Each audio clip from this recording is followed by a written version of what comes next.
Bom, então uma das características centrais é o antropocentrismo. A outra é o individualismo, que tem a ver até com essa mentalidade burguesa, né, de competição, né, do homem que se fez por conta própria, né, graças ao seu esforço pessoal, né, consegue a ascensão.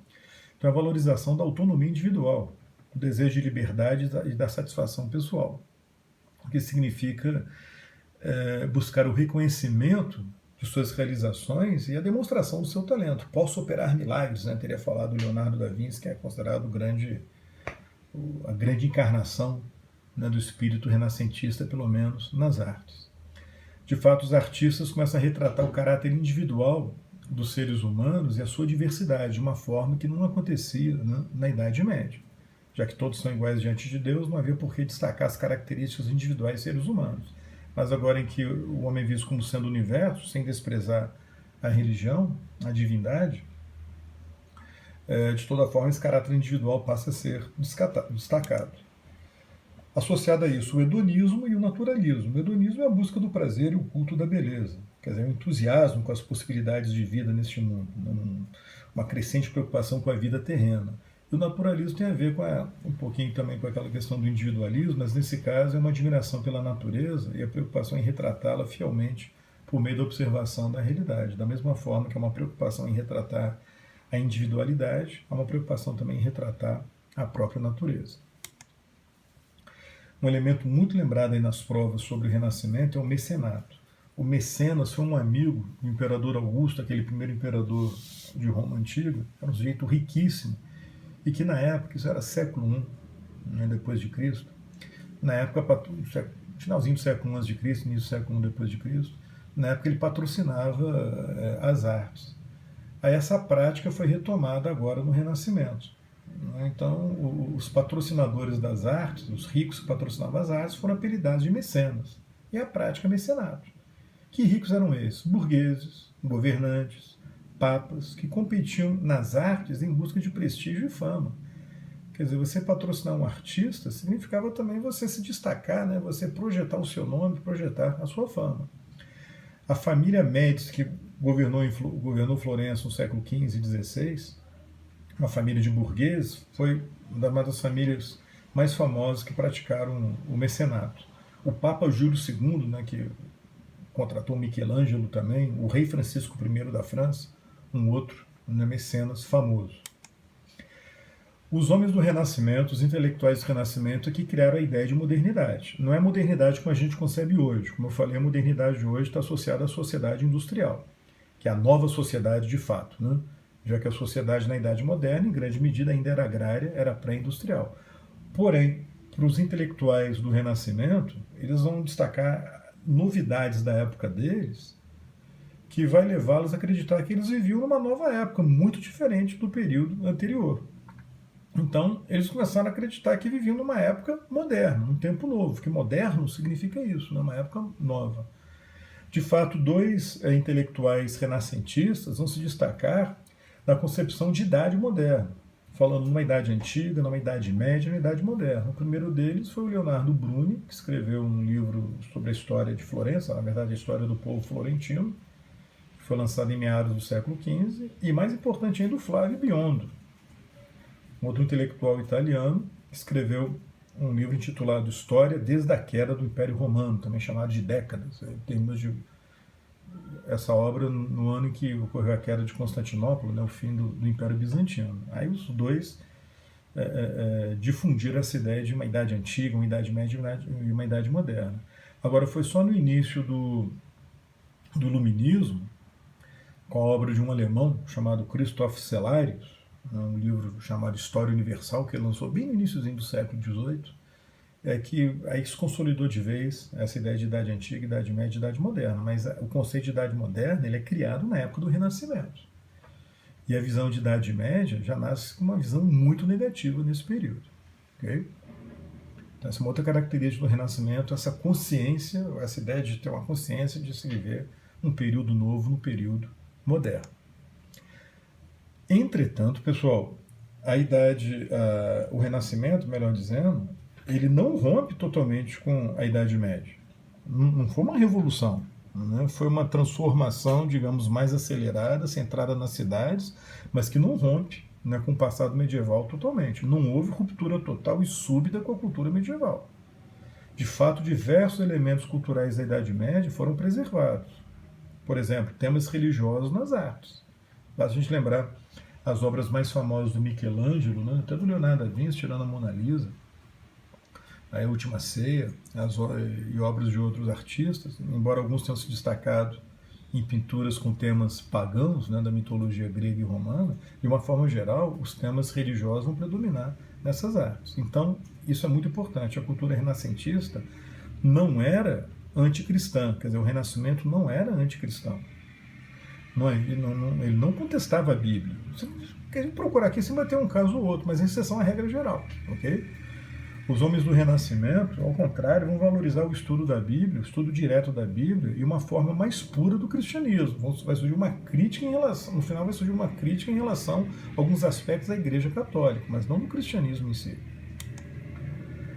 Inclusive, é uma tese, né, entre especialistas, que eles falam da continuidade medieval do Renascimento. Falam que a Renascença, na verdade, foi uma continuidade de mudanças intelectuais iniciadas lá no século XII, com o aparecimento das universidades, com o avanço da tradução de obras gregas e árabes, sobretudo a partir das cruzadas, com os estudos da filosofia de Aristóteles, o aparecimento da escolástica, embora os homens do Renascimento criticassem a escolástica, a verdade é que a tradição clássica grega ela é desenvolvida também, né, na época da escolástica. Com o início da propagação do sistema numeral indo-arábico, né, do zero, então a gente vai ter uma série de mudanças culturais ainda na Baixa Idade Média, que para muitos estaria preparando o terreno para o Renascimento cultural. Bom, o principal centro do Renascimento cultural, já dá para perceber, foi a Itália, ou mais precisamente as cidades do norte da Itália. As razões disso nós comentamos. A Itália conheceu um maior desenvolvimento comercial e urbano, tinha herança clássica romana. Na medida em que o Império Bizantino era dominado pelos turcos, os intelectuais bizantinos fugiram para a Itália, levando toda essa tradição clássica grega, né, para o território italiano. No desenvolvimento do Renascimento cultural, a cidade-estado de Florença acabou se destacando. Alguns, inclusive, falam que Florença foi o berço da Renascença. Quando fala que a Itália foi o berço da Renascença, na verdade estão se referindo a Florença. Florença que foi governada pela família Médici, uma família de burgueses, de comerciantes e banqueiros, né? Aí no século XV e XVI. Na verdade, eles vão continuar no poder até o século XVIII, mas em termos de período do Renascimento, é o século XV e XVI. Mas não foi só a Itália, não. Lá no norte da Europa, a região de Flandres, que o nome Flandres na época englobava parte do norte da França, a Bélgica, uma parte dos Países Baixos, né? Então, Flandres e Países Baixos, basicamente a Bélgica e a Holanda, lembrando que a Holanda é a parte principal dos Países Baixos, que foi uma região que teve o maior desenvolvimento urbano e comercial da Europa, na Baixa Idade Média, depois da Itália. Entre o século XIV e XV, esse território era parte do Ducado de Borgonha, um ducado poderosíssimo, aí que quase vira um país independente, um reino independente. Entre os séculos XV e XVI, esses territórios mais urbanizados e ricos passaram para o controle da dinastia Habsburgo, primeiro como parte do Sacro Império Romano Germânico, o Sacro Império Germânico, basicamente a Alemanha, e depois como parte da Espanha. A família Habsburgo reinou na Espanha e chegou a reinar também ao mesmo tempo nesse território. Então era uma área muito rica em comércio, muito rica em cidades, que teve um desenvolvimento do renascimento cultural que só não foi superado pelo da Itália. Aliás, só não superou o da Itália, né? Aqui tem um mapa da Europa da época, aqui a Itália, vocês estão vendo ela dividida em vários territórios, cidades, estados e tal. Florença está aqui. Aqui, ó, a região de Flandres, pegando o norte da França, a Bélgica, os Países Baixos, a Holanda, o Ducado de Borgonha era tudo isso aqui, ó. Só que esse ducado fracassou em virar um país, um reino separado. Fracassou por resistência aqui dos suíços. Mas essa área aqui, ó, Bélgica e Holanda, né, Bélgica e Países Baixos, vai ser a área de maior desenvolvimento comercial e urbano depois da Itália. Então vai ser um outro polo muito importante no renascimento cultural. As fases do Renascimento que costumam aparecer são baseadas na história cultural italiana, na fase dividida em séculos, né? Então, por exemplo, o século XIV é chamado de Trecento, que na verdade é a abreviatura de 1300, ou seja, os anos de 1300. Alguns falam que o processo começou, de fato, no século XIII, nos anos de 1200, o Duecento, com a difusão das universidades de uma cultura de manuscritos, que é aquilo que eu comentei há pouco, né? Surge uma produção comercial de manuscritos por livreiros e escribas laicos nas cidades. Quer dizer, foi o fim do monopólio da produção escrita da igreja e dos mosteiros. Apareceu uma vírgula aqui que esquece essa vírgula. O fim do monopólio da produção escrita da igreja. Agora, livros passam a ser produzidos, né, por livreiros laicos, escribas laicos, né, num ambiente onde a burguesia estava cada vez mais se destacando e buscando informações, né, e consumindo essas obras. Nessa época, a cidade de Pádua se destacou, e na cidade de Pádua teve um juiz, um notário chamado Lovato Lovati, que é considerado por muitos o pai do humanismo. Ele deslanchou um estudo aí da história não, da cultura grega e da cultura latina, que foi muito importante para o desenvolvimento do Renascimento. E que eu coloquei uma curiosidade, olha só, a produção escrita está crescendo, então a leitura está crescendo. Né? E foi exatamente nessa época, no norte da Itália, que o óculos foi inventado, que vai nascer associado nessa cultura mais letrada. Okay? O Trecento, século XIV, os anos de 1300, e aqui eu só coloquei algumas referências em termos de arte, que vocês vão depois aprofundar nas aulas de arte, mas para vocês situarem aí do ponto de vista histórico. É quando surgem as pinturas do Giotto, né, que vai romper com o padrão artístico aí da Idade Média.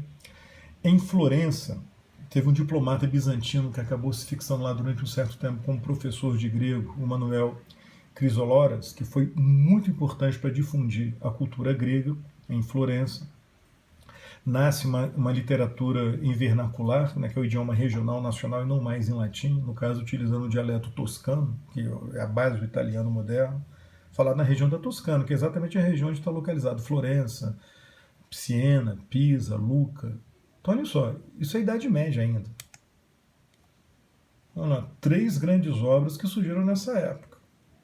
A Divina Comédia, do Dante Alighieri, que ao mesmo tempo é uma composição medieval e já anunciando temas da Idade Moderna. Olha só, ele escreveu isso antes da Peste Negra, para ter uma noção. O Decameron do Boccaccio, que é, em parte em parte, em grande medida, né, na verdade, vai ser escrito nesse ambiente da Peste Negra. O Cancioneiro, os poemas do Petrarca, que muitos também consideram que o Petrarca é o verdadeiro pai do humanismo. O Petrarca o pessoal foi ele que cunhou, criou a expressão Idade das Trevas, a época em que ele vivia, falando que era uma época de trevas comparado ao período clássico, na época da Grécia e de Roma antigos. A ideia de Idade Média estava ganhando força nesse momento. Okay? O Quattrocento, século XV, né, os anos de 1400, em Florença vai ser o auge do poder da família Médici, do chamado humanismo cívico, uma cultura política republicana muito inspirada na tradição política de Roma antiga, né, do período republicano. Aí eu coloquei algumas obras, que só vocês terem uma noção cronológica, né, para poder situar essas obras. As obras do Botticelli, Primavera e o Nascimento de Vênus, né, o Nascimento de Vênus com tema pagão, da cultura pagã clássica. O desenho do homem vitruviano do Leonardo da Vinci, a última ceia dele também está no finalzinho do Quattrocento. O Leonardo da Vinci é considerado um polímata, né? Uma pessoa que tem conhecimento em diversas áreas. A Pietà do Michelangelo é dessa época. Mais importante para nós é o seguinte, foi no Quattrocento que ocorreu a Revolução de Gutenberg, a Revolução da Imprensa, quando na Alemanha, por volta de 1440, o Gutenberg inventou a prensa do tipo móvel, a impressão de livros. Vai ser o início da produção em massa de livros que não são mais manuscritos, eles vão ser impressos. Né? E o livro mais impresso e vendido na época é a Bíblia. As pessoas vão ter mais acesso à Bíblia, vão começar a comparar a versão do cristianismo da Igreja Católica com o que a Bíblia fala. Muitos vão concordar, agora muitos vão discordar também, criando um ambiente propício à reforma protestante. De toda forma, a gente vai ter uma difusão muito mais rápida do conhecimento, né, de informações e de ideias. Ficou faltando aqui, ó, 500, depois eu arrumo e mando para vocês. O século XVI, os anos de 1500, quando Roma passa a ser um grande centro artístico, né, em parte com patrocínio dos papas. Foi quando Michelangelo esculpiu Davi, pintou o teto da Capela Sistina, né, e pintou o Juízo Final aí atrás da parede do altar da capela. Leonardo da Vinci pinta a Mona Lisa, a data é imprecisa, né, mas foi nesse início do século XVI, o Rafael pinta a famosa Escola de Atenas. Vejam só, o Maquiavel escreveu O Príncipe nesse ambiente, embora tenha sido publicado mais de 20 anos depois. Okay? É isso. Então vocês têm aí esse esquema com um resumo do Renascimento, e na próxima aula a gente vai falar da Reforma Protestante. É isso aí, pessoal. Até a próxima. Tchau.